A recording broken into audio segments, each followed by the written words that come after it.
ਵਾਹਿਗੁਰੂ ਜੀ ਕਾ ਖਾਲਸਾ ਵਾਹਿਗੁਰੂ ਜੀ ਕੀ ਫਤਿਹ। ਮੈਂ ਤੁਹਾਡੀ ਹੋਸਟ ਨੀਲਮ ਕੌਰ ਤੇ ਮੈਂ TV84 ਦੇ ਸਾਰੇ ਦਰਸ਼ਕਾਂ ਤੇ ਸਰੋਤਿਆਂ ਦਾ ਦਿਲੀ ਸਵਾਗਤ ਕਰਦੀ ਹਾਂ ਪ੍ਰੋਗਰਾਮ ਸੱਚੋ ਸੱਚ ਵਿੱਚ। ਰੋਜ਼ਾਨਾ ਦੀ ਤਰ੍ਹਾਂ ਤੁਹਾਡੇ ਤੇ ਸਾਡੇ ਹਰਮਨ ਪਿਆਰੇ ਡਾਕਟਰ ਅਮਰਜੀਤ ਸਿੰਘ ਜੀ ਮੇਰੇ ਨਾਲ ਬੈਠੇ ਹੋਏ ਨੇ। ਆਓ ਨਾ ਮਿਲ ਕੇ ਪ੍ਰੋਗਰਾਮ ਸ਼ੁਰੂ ਕਰਦੇ ਹਾਂ। ਜੀ doctor Sahib, welcome to our show. ਸ਼ੁਕਰੀਆ ਜੀ ਡਾਕਟਰ ਸਾਹਿਬ, ਅੱਜ 11 ਦਸੰਬਰ 2015 26 ਮੱਘਰ ਨਾਨਕਸ਼ਾਹੀ ਸੰਮਤ 547 ਦਾ ਦਿਨ ਹੈ ਤੇ ਪ੍ਰੋਗਰਾਮ ਦੇ ਸ਼ੁਰੂ ਵਿੱਚ ਤੁਸੀਂ ਅੱਜ ਕਿਹੜੇ ਅਹਿਮ ਮੁੱਦੇ ਸਾਡੇ ਦਰਸ਼ਕਾਂ ਨਾਲ ਸਾਂਝੇ ਕਰਨ ਜਾ ਰਹੇ ਹੋ? ਅੱਜ ਦੇ ਵਿਚਾਰ ਲਈ ਅਸੀਂ 2-3 ਇਸ਼ੂਜ਼ ਪਿਕ ਕੀਤੇ ਨੇ ਜੀ।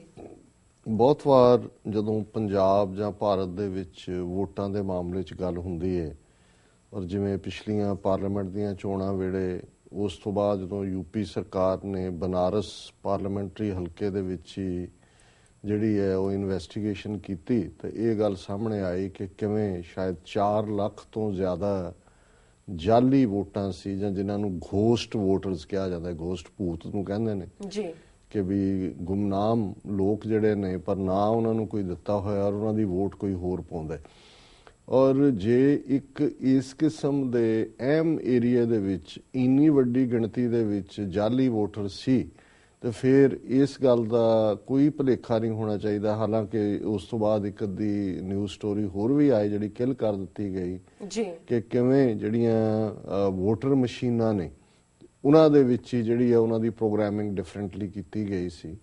ਔਰ ਬੇਸ਼ੱਕ ਹੁਣੇ ਟੈਕਨੀਕਲ ਮਸ਼ੀਨਰੀ ਆ ਗਈ ਹੈ ਔਰ ਕੋਈ ਕਹਿ ਸਕਦਾ ਜੀ ਅੱਗੇ ਨਾਲੋਂ ਪਰਫੈਕਟ ਹੈ। ਮੇਰੀ 2-3 ਦਿਨ ਪਹਿਲਾਂ ਚੰਡੀਗੜ੍ਹ ਇੱਕ ਜਿਹੜੇ ਇੰਡਸਟਰੀਅਲ ਡਿਪਾਰਟਮੈਂਟ 'ਚ ਆਫੀਸ਼ੀਅਲ ਰਹੇ ਉਹਨਾਂ ਨਾਲ ਗੱਲਬਾਤ ਹੋ ਰਹੀ ਸੀ, ਕਿਸੇ ਹੋਰ ਇਸ਼ੂ ਤੇ ਸੀ, ਪਰ ਉਹ ਗੱਲ ਚੱਲੀ ਜਦੋਂ ਪੰਜਾਬ ਦੀ ਬਾਦਲ ਸਰਕਾਰ ਦੀ ਗੱਲ ਚੱਲੀ ਕਿ ਵੀ ਇਹਨਾਂ ਦਾ ਕੀ ਫਿਊਚਰ 2017 ਔਰ ਦੂਸਰੇ 'ਚ ਹੋਏਗਾ।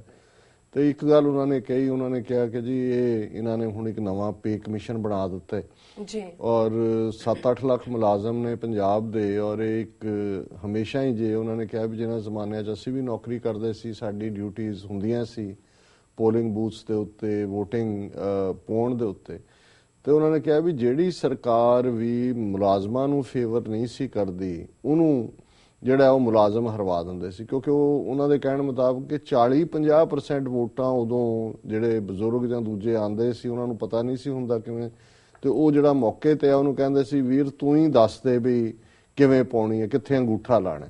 ਤੇ ਉਹ ਜਿਹੜੇ ਮੁਲਾਜ਼ਮ ਨਾਰਾਜ਼ ਹੁੰਦੇ ਸੀ ਉਹ ਜਿਹੜੇ ਨੇ ਆਪੋਜ਼ਿਟ ਲਾਈਨ ਨੂੰ, ਸਰਕਾਰ ਵਿਰੋਧੀ ਨੂੰ, ਉਹਨਾਂ ਨੇ ਕਿਹਾ ਜੀ ਮੁਲਾਜ਼ਮ ਹੀ ਜਿਤਾਉਂਦੇ ਹਰਾਉਂਦੇ ਸੀ। ਔਰ ਹੁਣ ਵੀ ਉਹਨਾਂ ਨੇ ਕਿਹਾ ਕਿ ਵੀ ਇਹ ਬਾਦਲ ਦੀ ਪੁਰਾਣੀ ਟੈਕਨੀਕ ਰਹੀ ਹੈ ਕਿ ਨੇੜੇ ਜੇ ਆ ਕੇ ਪੇ ਕਮਿਸ਼ਨ ਬਿਠਾ ਦਿੰਦਾ ਤੇ ਮੁਲਾਜ਼ਮ ਖੁਸ਼ ਹੋ ਜਾਂਦੇ ਨੇ। ਚਲੋ ਇੱਕ ਤਾਂ ਇਹ ਪੋਲੀਟੀਕਲ ਚੱਲ ਰਹੀ ਹੈ ਜਿਹਨੂੰ ਜਿਹੜੀ ਕਿ ਹੁਣ ਸਦਭਾਵਨਾ ਰੈਲੀਆਂ ਦੇ ਥੱਲੇ ਜਾਂ ਸੰਗਤ ਦਰਸ਼ਨ ਦੇ ਨਾਂ ਥੱਲੇ ਜਿਸ ਕਿਸਮ ਦਾ ਆਲਰੇਡੀ ਪੰਜਾਬ ਦੇ ਵਿੱਚ ਚੋਣਾਂ ਦਾ ਵਰਗਾ ਮਾਹੌਲ ਬਣਿਆ ਹੋਇਆ। ਆਮ ਆਦਮੀ ਪਾਰਟੀ ਨੇ ਵੀ ਮੁਕਤਸਰ 'ਚ ਰੈਲੀ ਰੱਖੀ ਹੈ, ਪਰ ਅੱਜ ਜਿਹੜੀ ਮੈਂ ਗੱਲ ਕਰਨ ਲੱਗਾ ਔਰ ਇਹ ਟ੍ਰਿਬਿਊਨ ਦੀ ਅੱਜ ਦੀ ਖਬਰ ਹੈ, ਇਹਨਾਂ ਨੇ ਇੱਕ ਸਕੀਮ ਪਿੱਛੇ ਜੇ ਸ਼ੁਰੂ ਕੀਤੀ ਹੈ, ਬੇਸ਼ੱਕ ਸ਼ਾਇਦ ਸੈਂਟਰ ਦੀ ਸਕੀਮ ਹੈ, ਪੰਜਾਬ ਨੇ ਅਡਾਪਟ ਕੀਤੀ ਹੋਏਗੀ ਕਿ ਇੱਕ ਆਧਾਰ ਕਾਰਡ ਬਣਦੇ ਨੇ ਸਾਰੇ ਲੋਕਾਂ ਦੇ ਔਰ ਇੱਕ ਇਲੈਕਸ਼ਨ ਕਮਿਸ਼ਨਰ ਵੱਲੋਂ ਜਾਂ ਇਲੈਕਸ਼ਨ ਕਮਿਸ਼ਨ ਵੱਲੋਂ ਜਿਹੜੀ ਜਿਹਨੂੰ ਫੋਟੋ ਵਾਲੀ ਵੋਟਰ ID ਬਣਦੀ ਹੈ। ਸੋ ਬਹੁਤ ਵਾਰ ਇਹ ਹੁੰਦਾ ਹੈ ਕਿ ਵੀ ਇਹਨਾਂ ਦੋਨਾਂ ਤੇ ਹੀ ਬੇਸਡ ਈਵਨ ਜਦੋਂ ਕਿ ਫੋਟੋ IDs ਵੀ ਬਣਦੀਆਂ ਨੇ ਲੇਕਿਨ ਉਹ ਵੀ ਜਾਲੀ ਜੇ ਘੋਸਟ ਵੋਟਰ ਨੇ ਤਾਂ ਉਹ ਵੀ ਬਣ ਜਾਂਦੀਆਂ ਨੇ।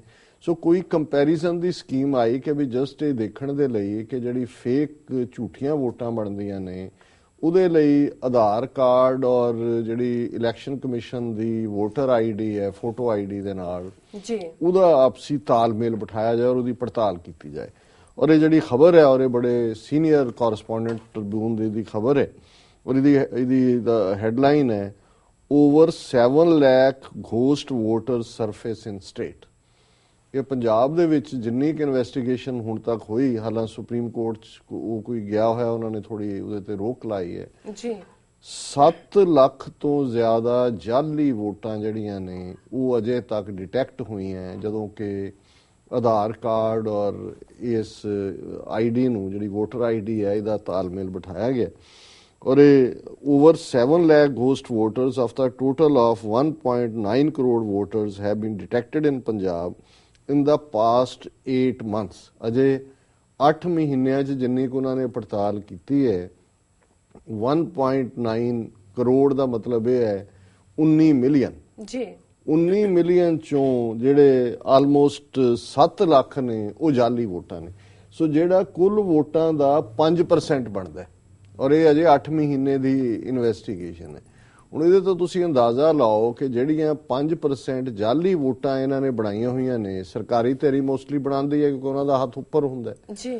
ਹੁਣ ਇਹ 5% ਟੋਟਲ ਕੁੱਲ ਵੋਟਾਂ ਦਾ ਔਰ 7 ਲੱਖ ਵੋਟਰ, ਇਹ ਤਾਂ ਕਿਸੇ ਪਾਸੇ ਵੀ ਟਾਈਡ ਚੇਂਜ ਕਰ ਦਿੰਦੇ। ਔਰ ਖਾਸ ਤੌਰ ਤੇ ਜਿਹੜੀਆਂ ਵਿਧਾਨ ਸਭਾ ਚੋਣਾਂ ਹੁੰਦੀਆਂ ਉਹਨਾਂ ਦੇ ਵਿੱਚ ਤਾਂ ਕਈ ਵਾਰੀ ਫਰਕ 30 40 ਵੋਟਾਂ ਦਾ ਹੁੰਦਾ, ਕਈ ਵਾਰੀ ਕੁਝ ਸੈਂਕੜਿਆਂ 'ਚ ਹੁੰਦਾ ਜੀ। ਤੇ ਜਿਹੜੀ ਇੰਨੀ ਵੱਡੀ ਗਿਣਤੀ ਦੇ ਵਿੱਚ 7 ਲੱਖ ਵੋਟ ਹੈ ਉਹ ਤਾਂ ਕਿਸੇ ਨੂੰ ਵੀ ਅਪਰ ਹੈਂਡ ਦੇ ਸਕਦੀ ਹੈ।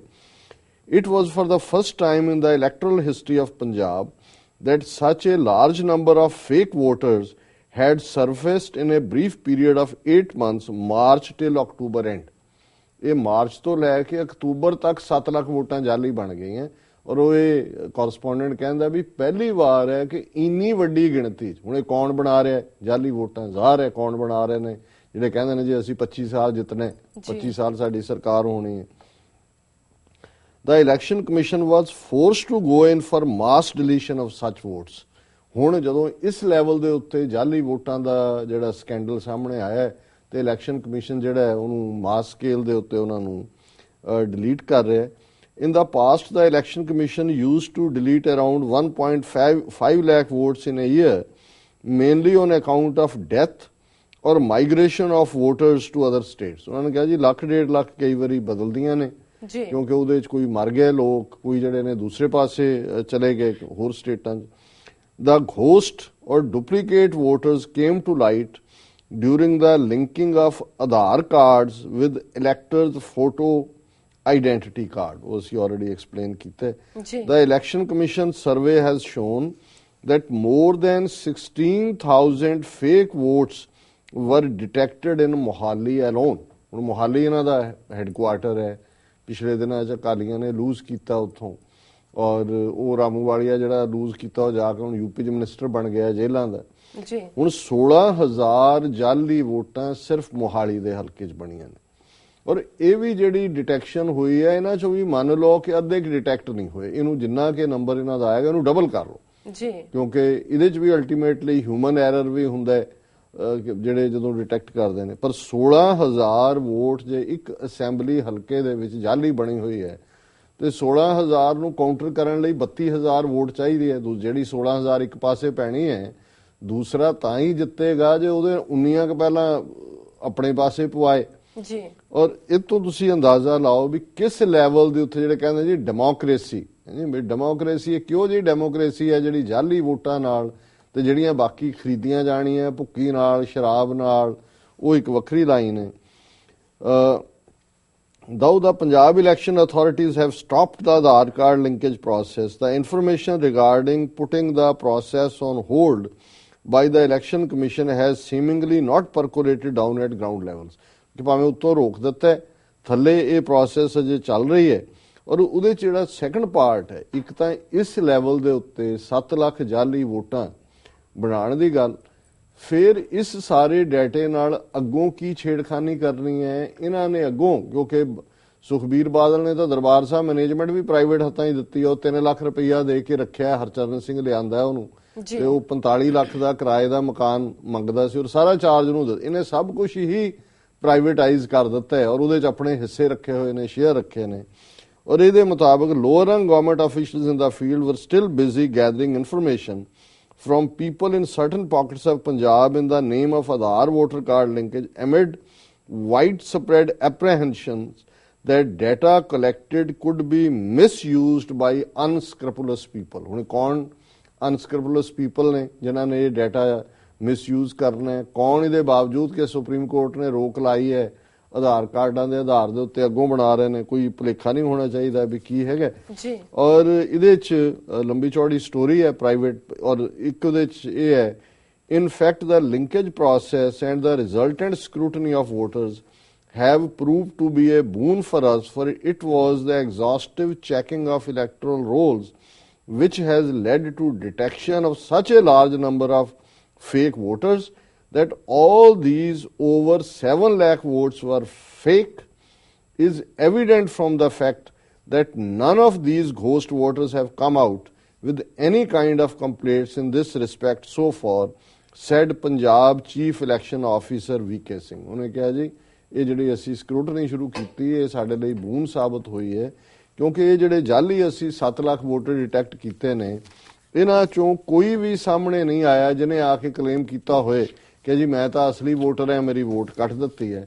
ਹੁਣ ਇਹਦੇ ਤੋਂ ਅੰਦਾਜ਼ਾ ਲਾਓ ਕਿ ਜਿਹੜੇ 2017 ਦੀਆਂ ਚੋਣਾਂ 'ਚ ਸਮਝਦੇ ਨੇ ਕਿ ਇਹਨਾਂ ਨੂੰ ਉਲਟ ਦੇਣਗੇ ਜਾਂ ਮੋਦੀ ਨੂੰ ਕਰ ਦੇਣਗੇ, ਉਹ ਤੋਂ ਤੁਸੀਂ ਅੰਦਾਜ਼ਾ ਲਾ ਲਓ ਵੀ ਕਿਸ ਲੈਵਲ ਦੀ ਜਾਲਸਾਜ਼ੀ ਔਰ ਫਰਾਡ ਇਸ ਵੋਟਿੰਗ ਸਿਸਟਮ 'ਚ ਹੈ। ਦੂਸਰੀ ਖਬਰ ਜਿਹੜੀ ਮੈਂ ਸਮਝਦਾ ਵੀ ਬੁੱਧਵਾਰ ਜਦੋਂ ਅਸੀਂ ਵੌਇਸ ਆਫ ਖਾਲਸਾ ਦੇ ਉੱਤੇ 1 ਘੰਟੇ ਦਾ ਟਾਕ ਸ਼ੋਅ ਹੁੰਦਾ ਹੈ 10 ਤੋਂ 11 ਈਸਟ ਟਾਈਮ, ਤੇ ਬੀਬੀ ਤਜਿੰਦਰ ਕੌਰ ਉਹਦੇ ਐਂਕਰ ਹੁੰਦੇ ਨੇ ਉਸ ਪ੍ਰੋਗਰਾਮ ਦੇ, ਔਰ ਉਹਨਾਂ ਨੇ ਬੜੇ ਮਾਣ ਨਾਲ ਕਿਹਾ ਉਸ ਡਿਸਕਸ਼ਨ, ਕਿਉਂਕਿ ਡੋਨਲਡ ਟਰੰਪ ਨੇ ਜਿਹਨੇ ਕਿਹਾ ਜੀ ਕੋਈ ਮੁਸਲਮਾਨ ਅਮਰੀਕਾ ਦੀ ਧਰਤੀ ਤੇ ਨਹੀਂ ਆਣ ਦਿੱਤਾ ਜਾਣਾ ਚਾਹੀਦਾ ਜੀ, ਤੇ ਬੀਬੀ ਤਜਿੰਦਰ ਕੌਰ ਨੇ ਕਿਹਾ ਕਿ ਤੁਸੀਂ ਅਮਰੀਕਨ ਇਹ ਕਰ ਰਹੇ ਹੋ ਤਾਂ ਦੇਖੋ ਅਸੀਂ ਕੈਨੇਡੀਅਨ, ਅਸੀਂ ਸੀਰੀਅਨ ਰੈਫਿਊਜੀਜ਼ ਨੂੰ ਵੈਲਕਮ ਕਰ ਰਹੇ ਹਾਂ। ਇੱਥੇ ਸਿੱਖਾਂ ਨੇ ਵੀ ਗੁਰਦੁਆਰਿਆਂ ਦੇ ਵਿੱਚ ਘਰਾਂ ਦੇ ਦਰਵਾਜ਼ੇ ਖੋਲ ਦਿੱਤੇ ਨੇ, ਔਰ ਇਹ ਫਰਕ ਹੈ ਅਮਰੀਕਾ ਤੇ ਕੈਨੇਡਾ 'ਚ। ਮੈਂ ਹਾਲਾਂਕਿ ਉਹਨਾਂ ਨੂੰ ਲਾਈਟਰ ਵੇਨ 'ਚ ਕਿਹਾ, ਮੈਂ ਕਿਹਾ ਜੀ ਅਸੀਂ ਬੇਘਰੇ ਹੀ ਹੈ, ਸਾਡੀਆਂ ਅਡਾਪਟਡ ਕੰਟਰੀਜ਼ ਨੇ ਅਲਟੀਮੇਟਲੀ। ਮੈਂ ਕਿਹਾ ਜਿਵੇਂ ਇੱਥੇ ਭਾਵੇਂ 100 ਸਾਲ ਤੋਂ ਮੁਸਲਮਾਨ ਰਹਿੰਦੇ ਨੇ, ਇਹਨਾਂ ਨੂੰ ਵੀ ਕਿਹਾ, ਇਹਨਾਂ ਨੇ ਕਹਿਣਾ ਵੀ ਪੈਕ ਕਰੋ ਜਿਵੇਂ ਸਾਡਾ ਦੇਸ਼ ਖਾਲਿਸਤਾਨ ਹੈ। ਉਹਨੇ ਕਿਹਾ ਜੀ ਨਹੀਂ ਇਹ ਨਹੀਂ ਮੇਰਾ ਮਤਲਬ ਵੀ ਖਾਲਿਸਤਾਨ ਨਹੀਂ ਹੈ, ਪਰ ਮੈਂ ਸਮਝਦਾ ਵੀ ਮੈਂ ਉਹਨਾਂ ਨੂੰ ਮੁਬਾਰਕ ਵੀ ਦਿੱਤੀ। ਮੈਂ ਕਿਹਾ ਜਿਹਦੇ 'ਚ ਕੋਈ ਸ਼ੱਕ ਨਹੀਂ ਹੈ ਕਿ ਕੁਝ ਚੀਜ਼ਾਂ ਜਦੋਂ ਕਿ ਚਾਰ ਚਫੇਰਾ ਅਗੇਂਸਟ ਭੁਗਤ ਰਿਹਾ ਹੁੰਦਾ ਜੀ, ਤੇ ਜਿਹੜੇ ਇੰਡੀਵਿਜੂਅਲ ਜਾਂ ਜਿਹੜੀਆਂ ਕੌਮਾਂ ਜਾਂ ਜਿਹੜੀਆਂ ਕੰਟਰੀਜ਼ ਉਸ ਔਖੀ ਘੜੀ ਦੇ ਵਿੱਚ ਕਰੇਜ ਦਿਖਾ ਕੇ ਜਿਹੜੀ ਮੈਜੋਰਿਟੀ ਦੀ ਗੱਲ ਚੱਲ ਰਹੀ ਹੁੰਦੀ ਹੈ ਉਹਨਾਂ ਵਿਚਲੀ ਉਹਨੂੰ ਨਕਾਰਦੀਆਂ ਨੇ, ਉਹੀ ਹਿਸਟਰੀ ਕ੍ਰੀਏਟ ਕਰਦੇ ਨੇ। ਔਰ ਮੇਰੇ ਸਾਹਮਣੇ ਹੈ ਵੀ ਹੁਣ ਜਿਵੇਂ ਕੈਨੇਡਾ 'ਚ ਜਸਟਿਨ ਟਰੂਡੋ ਜਿਹੜਾ ਪ੍ਰਾਈਮ ਮਿਨਿਸਟਰ ਬਣਿਆ, ਯੰਗ ਮੈਨ, ਪਿਓ ਵੀ ਇਹਨਾਂ ਦਾ ਪ੍ਰਾਈਮ ਮਿਨਿਸਟਰ ਸੀ, ਉਹਨੇ ਆਪਣੀ ਇਲੈਕਸ਼ਨ ਕੈਂਪੇਨ ਵੇਲੇ ਇਹ ਇਕਰਾਰ ਕੀਤਾ ਸੀ ਕਿ ਅਸੀਂ 25,000 ਸੀਰੀਅਨ ਰਿਫਿਊਜੀਜ਼ ਜਿਹੜੇ ਨੇ ਉਹਨਾਂ ਨੂੰ ਜਨਵਰੀ ਤੱਕ 2016 ਤੱਕ ਕੈਨੇਡਾ 'ਚ ਲਿਆਵਾਂਗੇ। ਤੇ ਹੁਣ ਇੱਕ ਪਾਸੇ ਅਮਰੀਕਾ 'ਚ ਉਹ ਮਾਹੌਲ ਬਣਾਇਆ ਹੋਇਆ ਹੈ ਇਸ ਬੰਦੇ ਨੇ, ਡੋਨਲਡ ਟਰੰਪ ਨੇ। ਬੇਸ਼ੱਕ ਮੈਜੋਰਟੀ ਅਮਰੀਕਨਾਂ ਨੇ ਰਿਜੈਕਟ ਕੀਤਾ, ਉਹਦੀ ਪਾਰਟੀ ਨੇ ਵੀ ਇਸ ਲਈ, ਪਰ ਉਹਦੀ ਪੋਪੂਲੈਰਿਟੀ ਗ੍ਰਾਫ ਉੱਪਰ ਜਾ ਰਿਹਾ ਹੈ, ਮੈਨੀ ਐਡਮਾਇਰਰਸ ਉਹਦੇ ਜਿਹੜੇ ਨੇ ਆ ਰਹੇ ਨੇ।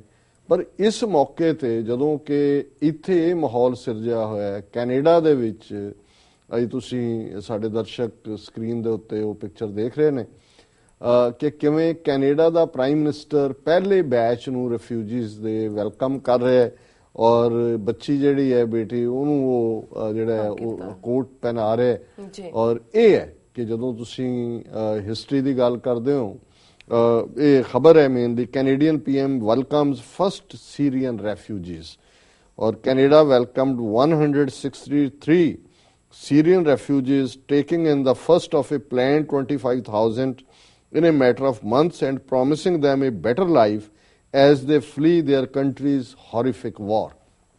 ਕਿ ਉੱਥੋਂ ਖੌਫਨਾਕ ਜਿਹੜੇ ਜੰਗ ਚੋਂ ਦੌੜ ਰਹੇ ਨੇ ਉਹਨਾਂ ਨੂੰ ਉਹ ਕੈਨੇਡਾ ਦੇ ਵਿੱਚ ਵੈਲਕਮ ਕਰ ਰਹੇ ਨੇ।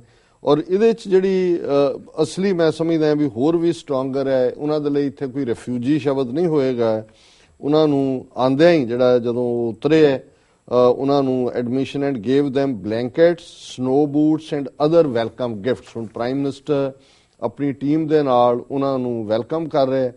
ਔਰ ਜਿਹੜਾ ਪਾਰਟ ਰਿਮਾਰਕੇਬਲ ਹੈ ਔਰ ਉਹ ਇਹ ਹੈ ਕਿ tonight they step off the plane as refugees. ਭਾਵੇਂ ਅੱਜ ਉਹ ਜਦੋਂ ਜਹਾਜ਼ 'ਚੋਂ ਉਤਰ ਰਹੇ ਨੇ ਰਿਫਿਊਜੀ ਦੇ ਤੌਰ ਤੇ ਉਤਰ ਰਹੇ ਨੇ, ਬਟ ਦੇ walk out of this terminal as permanent residents of Canada with social insurance numbers, with health cards and with an opportunity to become full Canadians, Trudeau said। ਉਹਨਾਂ ਨੇ ਕਿਹਾ ਜੀ ਭਾਵੇਂ ਰਿਫਿਊਜੀ ਦੇ ਤੌਰ ਤੇ ਜਹਾਜ਼ ਉਤਰਿਆ, ਪਰ ਜਦੋਂ ਸਾਡੇ 에ਅਰਪੋਰਟ ਟਰਮੀਨਲ ਤੋਂ ਇਹ ਬਾਹਰ ਨਿਕਲਣਗੇ ਇਹ ਕੈਨੇਡੀਅਨ ਸਿਟੀਜ਼ਨ ਬਣਨ ਦੇ ਲਈ ਉਹਨਾਂ ਦੇ ਕੋਲ ਇਹ ਸਾਰੀਆਂ ਸਹੂਲਤਾਂ ਹੋਣਗੀਆਂ, ਔਰ ਕੈਨੇਡਾ ਜਿਹੜਾ ਇਹਨਾਂ ਨੂੰ ਵੈਲਕਮ ਕਰਦੇ। We will all remember this day, Trudeau said shortly before greeting the refugees, many of them women and children। ਔਰਤਾਂ ਔਰ ਬੱਚਿਆਂ ਨੂੰ ਵੈਲਕਮ ਕਰਦੇ हैं। ਔਰ ਇਹ ਸਾਰਾ ਜਿਹੜਾ ਪਾਰਟ ਹੈ ਮੈਂ ਸਮਝਦਾ ਕਿ ਰਿਮਾਰਕੇਬਲ ਹੈ। ਔਰ ਇਹ ਜਦੋਂ ਮੈਂ ਇਹਨਾਂ ਦੇ ਪੈਰਲਲ ਦੇਖਦਾ ਹਾਂ ਹਿਸਟਰੀ ਦੇ ਵਿੱਚ, ਖਾਸ ਤੌਰ ਤੇ ਸੈਕੰਡ ਵਰਲਡ ਵਾਰ ਵੇਲੇ, ਜਦੋਂ ਬੇਸ਼ੱਕ ਇਹ ਬਲੇਮ ਜਰਮਨ ਨੂੰ ਜਾਂਦਾ ਹੈ ਕਿ ਉਸਨੇ ਲੱਖਾਂ ਯਹੂਦੀ ਮਾਰੇ, ਇਕੱਲੇ ਜਰਮਨ ਚ ਨਹੀਂ, ਸਾਰੀਆਂ ਯੂਰਪੀਅਨ ਕੰਟਰੀਜ਼ ਜਿੱਥੇ ਜਿੱਥੇ ਵੀ ਨਾਜ਼ੀਆਂ ਨੇ ਕੰਕਰ ਕੀਤਾ ਉੱਥੇ ਲੋਕਾਂ ਨੇ ਹੀ ਨਾਜ਼ੀਆਂ ਦੇ ਨਾਲ ਕੋਆਪਰੇਟ ਕੀਤਾ, ਫਰਦਰ ਯਹੂਦੀਆਂ ਦੀ ਪਛਾਣ ਕਰਕੇ ਫੜ ਕੇ ਉਹਨਾਂ ਨੂੰ ਗੈਸ ਚੈਂਬਰਾਂ 'ਚ ਪਹੁੰਚਾਇਆ ਔਰ ਮਾਰਿਆ। ਪਰ ਹਿਸਟਰੀ ਦੇ ਵਿੱਚ ਹਮੇਸ਼ਾ ਔਰ ਅੱਜ ਵੀ ਨੇਸ਼ਨ ਆਫ ਡੈਨਮਾਰਕ ਨੂੰ ਯਾਦ ਕੀਤਾ ਜਾਂਦਾ ਹੈ ਕਿ ਡੈਨਮਾਰਕ ਦੇ ਵਿੱਚ ਭਾਵੇਂ ਨਾਜ਼ੀਆਂ ਨੇ ਕਬਜ਼ਾ ਕਰ ਲਿਆ ਸੀ, ਸਰਕਾਰ ਨੇ ਵੀ ਕਿਹਾ ਸੀ ਜੀ ਠੀਕ ਅਸੀਂ ਤੁਹਾਡੇ ਨਾਲ ਕੋਆਪਰੇਟ ਕਰਾਂਗੇ, ਪਰ ਉਹਨਾਂ ਨੇ ਯਹੂਦੀਆਂ ਨੂੰ ਪੂਰੀ ਤਰ੍ਹਾਂ ਪ੍ਰੋਟੈਕਟ ਕੀਤਾ। ਉਹਨਾਂ ਨੇ ਕਿਹਾ ਕਿ ਜੀ ਇਹ ਸਾਡੇ ਬਰਾਬਰ ਦੇ ਸਿਟੀਜ਼ਨ ਨੇ। 1943 ਚ ਤੱਕ ਉਹਨਾਂ ਨੇ ਕਿਸੇ ਯਹੂਦੀ ਨੂੰ ਆਂਚ ਨਹੀਂ ਆਣ ਦਿੱਤੀ, ਪਰ 1943 ਚ ਭਾਵੇਂ ਇੱਕ ਪਾਸੇ ਜੰਗ ਦਾ ਰੰਗ ਬਦਲਣਾ ਸ਼ੁਰੂ ਹੋਇਆ ਸੀ ਇਹਨਾਂ ਦੇ ਅਗੇਂਸਟ ਥੋੜਾ, ਲੇਕਿਨ ਫਿਰ ਜਰਮਨ ਵਾਲੇ ਜਿਹੜੇ ਨੇ ਫੁੱਲ ਫਲੈਜਡ ਯਹੂਦੀਆਂ ਦੇ ਅਗੇਂਸਟ ਕਿ ਇਹਨਾਂ ਨੂੰ ਇਕੱਠੇ ਕਰੋ ਔਰ ਇਹਨਾਂ ਨੂੰ ਮਾਰਿਆ ਜਾਏ। ਔਰ ਉਸ ਪੀਰੀਅਡ ਚ ਐਡਮਿਨਿਸਟ੍ਰੇਸ਼ਨ ਨੇ ਪਹਿਲਾਂ ਹੀ ਖਬਰ ਉਹਨਾਂ ਦੇ ਘਰਾਂ 'ਚ ਪਹੁੰਚਾ ਦਿੱਤੀਆਂ, ਸਿਨਾਗੋਗ 'ਚ ਦੱਸਤਾ ਕਿ ਭਾਈ ਤੁਸੀਂ ਨਿਕਲ ਜਾਓ, ਮਾਰ ਦੇਣੇ। ਔਰ ਇਹ ਔਨ ਰੈਕਰਡ ਹੈ ਕਿ 7000 ਯਹੂਦੀਆਂ ਨੂੰ ਜਿਹੜੇ ਮਛੇਰੇ ਸੀ ਉਹਨਾਂ ਦੇ ਸਵੀਡਨ, ਉਹਨਾਂ ਨੇ ਸੇਫਲੀ ਡੈਨਮਾਰਕ ਚੋਂ ਕੱਢ ਕੇ ਸਵੀਡਨ ਦੇ ਵਿੱਚ ਪਹੁੰਚਾਇਆ। ਔਰ ਇਹ ਜਿਹੜੀ ਗੱਲ ਹੈ ਅੱਜ ਤੱਕ ਵੀ ਯਾਦ ਕੀਤੀ ਜਾਂਦੀ ਹੈ ਕਿ ਜਦੋਂ ਸਾਰਾ ਪਾਸਾ ਅਗੇਂਸਟ ਸੀ ਤੇ ਇਹ ਜਿਹੜਾ ਸਵੀਡਨ ਹੈ, ਇਹ ਡੈਨਮਾਰਕ ਹੈ, ਉਹਨੇ ਉਹਨਾਂ ਹਾਲਾਤਾਂ 'ਚ ਵੀ ਜਦੋਂ ਉਹਨਾਂ ਦੀਆਂ ਆਪਣੀਆਂ ਜ਼ਿੰਦਗੀਆਂ ਐਟ ਰਿਸਕ ਸੀ, ਐਟ ਡੇਂਜਰ ਸੀ, ਉਹਨਾਂ ਨੇ 7000 ਯਹੂਦੀਆਂ ਨੂੰ ਸਮਗਲ ਆਊਟ ਕੀਤਾ ਮਛੇਰਿਆਂ ਦੇ ਰਾਹੀਂ ਔਰ ਉਹਨਾਂ ਨੂੰ ਸੇਫਲੀ ਸਵੀਡਨ ਦੇ ਵਿੱਚ ਪਹੁੰਚਾਇਆ। ਸੋ ਅਸੀਂ ਸਮਝਦੇ ਹਾਂ ਵੀ ਇਹ ਜਿਹੜੇ ਸਾਰੇ ਜੈਸਚਰ ਨੇ, ਔਰ ਬੇਸ਼ੱਕ ਹਮੇਸ਼ਾ ਹੀ ਮੈਂ ਕੰਡੈਮ ਕਰਦਾ ਹਾਂ ਜਿਹੜਾ 47 ਦਾ ਪਾਗਲਪਨ ਦਾ ਦੌਰ ਹੈ ਸਾਡੇ ਦੋਨਾਂ ਪੰਜਾਬਾਂ 'ਚ, ਖਾਸ ਕਰ ਇੱਧਰ ਉੱਧਰ, ਪਰ ਤੁਹਾਨੂੰ ਦੋਨੋਂ ਪਾਸਿਆਂ 'ਚ ਇਹੋ ਜਿਹੀਆਂ ਕਹਾਣੀਆਂ ਵੀ ਸੁਣਨ ਨੂੰ ਮਿਲਣਗੀਆਂ, ਸੱਚੀਆਂ ਕਹਾਣੀਆਂ, ਜਿਹਦੇ 'ਚ ਕਿ ਉਸ ਪਾਗਲਪਨ ਦੇ ਦੌਰ 'ਚ ਵੀ ਉਹ ਲੋਕ ਸਨ ਜਿਨ੍ਹਾਂ ਨੇ ਆਪਣੀਆਂ ਜ਼ਿੰਦਗੀਆਂ ਖਤਰੇ 'ਚ ਪਾ ਕੇ ਜਿਹੜੇ ਨੇ ਹਿੰਦੂਆਂ ਨੂੰ ਸੇਵ ਕੀਤਾ, ਸਿੱਖਾਂ ਨੂੰ ਕੀਤਾ, ਜਾਂ ਇੱਧਰਲਿਆਂ ਨੇ ਮੁਸਲਮਾਨਾਂ ਨੂੰ ਕੀਤਾ। ਕਈ ਹਾਲਾਤਾਂ 'ਚ ਕਈ ਜੇ ਮਾਪਿਓ ਮਾਰੇ ਗਏ, ਉਹਨਾਂ ਦੀਆਂ ਬੱਚੀਆਂ ਨੂੰ ਕੋਈ ਲਿਜਾਣਾ ਚਾਹੁੰਦਾ ਸੀ, ਉਹਨਾਂ ਨੇ ਲਿਆ ਕੇ ਆਪਣੇ ਘਰ ਰੱਖਿਆ ਔਰ ਉਹਨਾਂ ਨੂੰ ਸੇਫਲੀ ਜਦੋਂ ਹਾਲਾਤ ਠੀਕ ਹੋਏ ਪਾਕਿਸਤਾਨ 'ਚ ਲੱਭ ਕੇ ਭੇਜਿਆ, ਕਿੱਥੇ ਹੈ ਜਾਂ ਉਹਨਾਂ ਨੇ ਭਾਰਤ 'ਚ ਭੇਜਿਆ। ਇਸ ਥੀਮ ਦੇ ਉੱਤੇ ਇੱਕ ਬੜੀ ਪਪੂਲਰ ਫਿਲਮ ਪਾਕਿਸਤਾਨ ਦੇ ਵਿੱਚ ਚੌਧਰੀ ਕਰਤਾਰ ਸਿੰਘ ਬਣੀ ਸੀ, ਅਜੇ ਵੀ ਇੰਟਰਨੈਟ ਦੇ ਉੱਤੇ ਹੈ ਜਿਹੜੇ ਕਦੇ ਦੇਖਣਾ ਚਾਹਣ। ਔਰ ਇਹ ਉਹ ਕਹਾਣੀ ਹੈ ਉਸ ਪੀਰੀਅਡ ਦੀ ਜਦੋਂ ਕਿ ਇੱਕ ਮੁਸਲਮਾਨ ਬੱਚੀ ਨੂੰ ਇਹ ਜਿਹੜੇ ਚੌਧਰੀ ਕਰਤਾਰ ਸਿੰਘ ਆਪਣੇ ਘਰ ਦੇ ਵਿੱਚ ਪਨਾਹ ਦਿੰਦਾ ਹੈ, ਉਹ ਉਸੇ ਤਰ੍ਹਾਂ ਹੀ ਪਲਦੀ ਹੈ, ਉਹਨੂੰ ਉਹ ਪੂਰੀ ਇਸਲਾਮਿਕ ਤੌਰ ਤਰੀਕੇ ਦੇ ਨਾਲ ਹੀ ਰੱਖਦਾ ਹੈ ਕਿ ਇਹਦਾ ਲੱਭ ਕੇ ਯੋਗਵਾਰ ਨਿਕਾਹ ਕਰਾਂਗੇ। ਔਰ ਉਹਦੇ ਆਪਣੇ ਮੁੰਡੇ ਦੀ, ਚੌਧਰੀ ਕਰਤਾਰ ਸਿੰਘ ਦੇ ਲੜਕੇ ਦੀ ਮਾੜੀ ਨਜ਼ਰ ਉਸ ਕੁੜੀ ਦੇ ਉੱਤੇ ਜਦੋਂ ਹੁੰਦੀ ਹੈ, ਉਹਨੂੰ ਪਹਿਲਾਂ ਵਾਰਨ ਕਰਦਾ ਪੁੱਤਰ ਨੂੰ ਕਿ ਤੂੰ ਇਹ ਤੈਨੂੰ ਮਾਫ ਨਹੀਂ ਕੀਤਾ ਜਾ ਸਕਦਾ, ਇਹ ਬਿਲਕੁਲ ਐਕਸੈਪਟੇਬਲ ਨਹੀਂ ਹੈ। ਪਰ ਜਦੋਂ ਇੱਕ ਦਿਨ ਉਹ ਜ਼ਬਰਦਸਤੀ ਕਰਨ ਤੱਕ ਜਾਂਦਾ ਹੈ ਤਾਂ ਉਹ ਫਿਰ ਕਰਤਾਰ ਸਿੰਘ ਆਪਣੀ ਬੰਦੂਕ ਦੇ ਨਾਲ ਆਪਣੇ ਪੁੱਤਰ ਨੂੰ ਮਾਰ ਦਿੰਦੇ। ਸੋ ਇਸ ਕਿਸਮ ਦੀਆਂ ਗੱਲਾਂ ਦੋਵੇਂ ਪਾਸੇ, ਇਹ ਇੰਡੀਵਿਜੂਅਲ ਜੈਸਚਰ ਹਮੇਸ਼ਾ ਹੀ ਰਹਿੰਦੇ ਨੇ, ਚੰਗੇ ਲੋਕ ਸੁਸਾਇਟੀ ਦੇ ਵਿੱਚ ਹੁੰਦੇ ਨੇ। ਔਰ ਅਸੀਂ ਸਮਝਦੇ ਹਾਂ ਵੀ ਮੈਂ ਕੈਨੇਡਾ ਦੇ ਹਵਾਲੇ ਨਾਲ ਸੱਚਮੁੱਚ ਕੈਨੇਡਾ ਨੇ ਇੱਕ ਚੰਗੇ ਦੇਸ਼ ਦੇ ਤੌਰ ਤੇ ਇੱਕ ਵੈਲਕਮਿੰਗ ਨੇਚਰ ਦੇ ਨਾਲ, ਜਦੋਂ ਕਿ ਯੂਰਪ ਸਾਰਾ ਐਂਟਾਈ ਇਸਲਾਮਿਕ ਹੋਇਆ ਹੋਇਆ, ਅਮਰੀਕਾ 'ਚ ਇਸ ਕਿਸਮ ਦਾ ਵਰਤਾਰਾ ਔਰ 25000 ਰਿਫਿਊਜੀਜ਼ ਨੂੰ ਐਕਸੈਪਟ ਕਰਨਾ, ਫਿਰ ਇਹ ਨਹੀਂ ਕੋਈ ਟੈਂਟ ਲਾ ਕੇ ਦੇ ਦਿੱਤੇ ਨੇ ਕਿ ਜੀ ਇੱਥੇ ਬੈਠੋ ਐਜ਼ ਏ ਕੈਨੇਡੀਅਨ। ਔਰ ਸਿੱਖਾਂ ਨੇ, ਔਰ ਇਸ ਮਾਮਲੇ ਦੇ ਵਿੱਚ ਕੈਨੇਡੀਅਨ ਪੇਪਰਸ ਦੇ ਵਿੱਚ ਸਟੋਰੀਜ਼ ਨੇ, ਬ੍ਰਿਟਿਸ਼ ਕੋਲੰਬੀਆ ਦੇ ਵਿੱਚ ਇੱਕ ਵੱਡਾ ਜਿਹੜਾ ਇਹਨਾਂ ਦਾ ਹਿੱਸਾ ਜਾ ਰਿਹਾ ਔਰ ਉੱਥੇ ਸਿੱਖਾਂ ਨੇ ਗੁਰਦੁਆਰਿਆਂ ਦੇ ਵਿੱਚ, ਘਰਾਂ ਦੇ ਵਿੱਚ ਔਰ ਬਹੁਤ ਸਾਰੇ ਫਾਈਨੈਂਸਿਸ ਰਾਹੀਂ ਉਹਨਾਂ ਨੇ ਇਹਨਾਂ ਨੂੰ ਵੈਲਕਮ ਕਿਹਾ। ਸੋ ਮੈਂ ਸਮਝਦਾ ਵੀ ਜਿੱਥੇ ਇਹ ਕੈਨੇਡੀਅਨ ਪ੍ਰਾਈਡ ਹੈ, ਉੱਥੇ ਸਾਡੇ ਕੈਨੇਡੀਅਨ ਸਿੱਖ ਭਰਾਵਾਂ ਭੈਣਾਂ ਨੇ ਵੀ ਸਾਨੂੰ ਫਖਰ ਦਿੱਤਾ ਹੈ ਹਿਸਟਰੀ ਦੇ ਵਿੱਚ ਕਿ ਭਾਈ ਇਸ ਮੌਕੇ ਦੇ ਉੱਤੇ ਜਦੋਂ ਕਿ ਅਸੀਂ ਆਪ ਸ਼ਿਕਾਰ ਹੋ ਰਹੇ ਹਾਂ, ਹੇਟ ਕ੍ਰਾਈਮਸ ਦਾ ਸ਼ਿਕਾਰ ਹੈ ਦੂਸਰਿਆਂ ਦਾ, ਪਰ ਅਸੀਂ ਜਿਹੜਾ ਇਸ ਕਿਸਮ ਦੀ ਸਿਚੁਏਸ਼ਨ 'ਚ ਸਿਰਫ ਸਿੰਪੈਥਾਈਜ਼ ਹੀ ਨਹੀਂ ਕਰਦੇ, ਅਸੀਂ ਐਂਪੈਥਾਈਜ਼ ਕਰਦੇ ਹਾਂ, ਸਾਡੀ ਐਂਪੈਥੀ ਹੈ।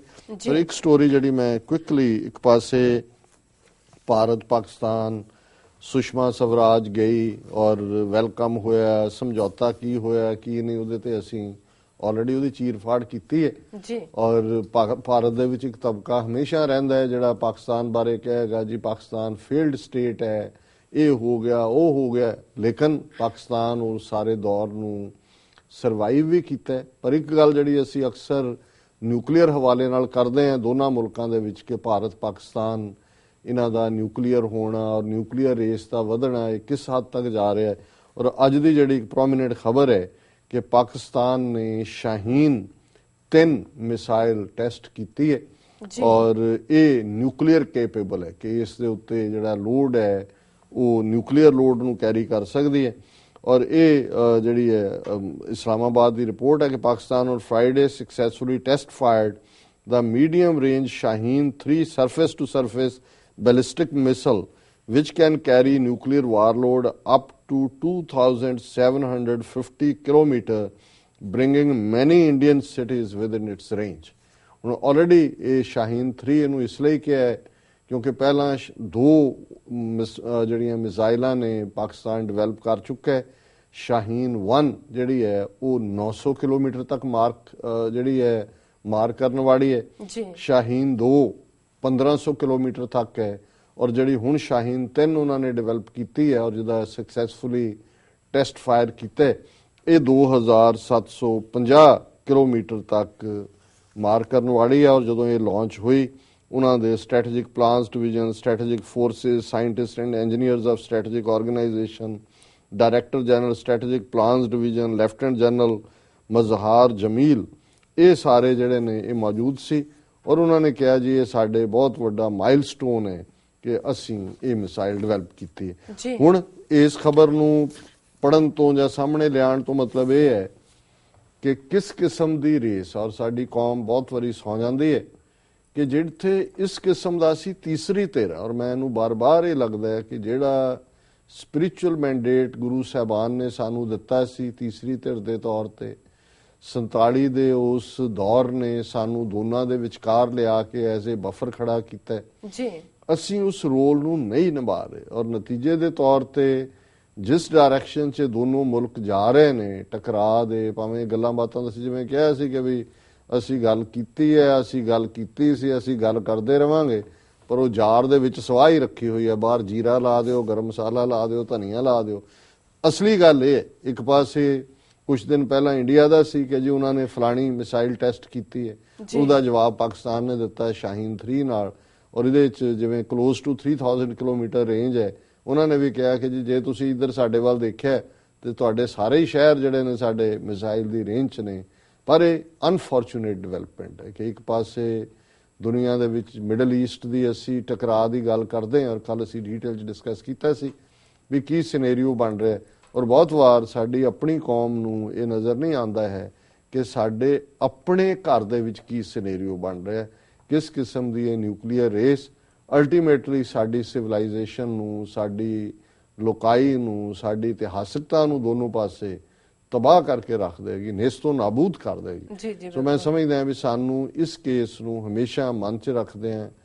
ਆਜ਼ਾਦ ਖਾਲਿਸਤਾਨ ਜਿਹੜਾ ਇੱਕ ਬਫਰ ਸਟੇਟ ਦੇ ਤੌਰ ਤੇ ਇਹਨਾਂ ਦੋਨਾਂ ਦੇ ਵਿਚਾਲੇ ਹੋਏ ਤਾਂ ਕਿ ਇਹਨਾਂ ਦਾ ਕੋਈ ਵੀ ਟਕਰਾਅ ਜਿਹੜਾ ਰਵਾਇਤੀ ਹਥਿਆਰਾਂ ਨਾਲ ਹੀ ਭਾਵੇਂ ਸ਼ੁਰੂ ਹੁੰਦਾ ਹੈ, ਲੇਕਿਨ ਹੁਣ ਦੋਨੋਂ ਹੀ ਨਿਊਕਲੀਅਰ ਕੈਪੇਬਿਲਿਟੀ ਦੇਸ਼ ਨੇ, ਇਹ ਉਸ ਕਿਸਮ ਦਾ ਨਿਊਕਲੀਅਰ ਜਿਹੜਾ ਉਹ ਹੋਲੋਕਾਸਟ ਲਿਆਉਣਗੇ। ਸੋ ਇਹ ਅੱਜ ਦੇ ਮੁੱਖ ਵਿਸ਼ੇ ਨੇ ਜੀ। ਡਾਕਟਰ ਸਾਹਿਬ ਤੁਹਾਡਾ ਬਹੁਤ ਬਹੁਤ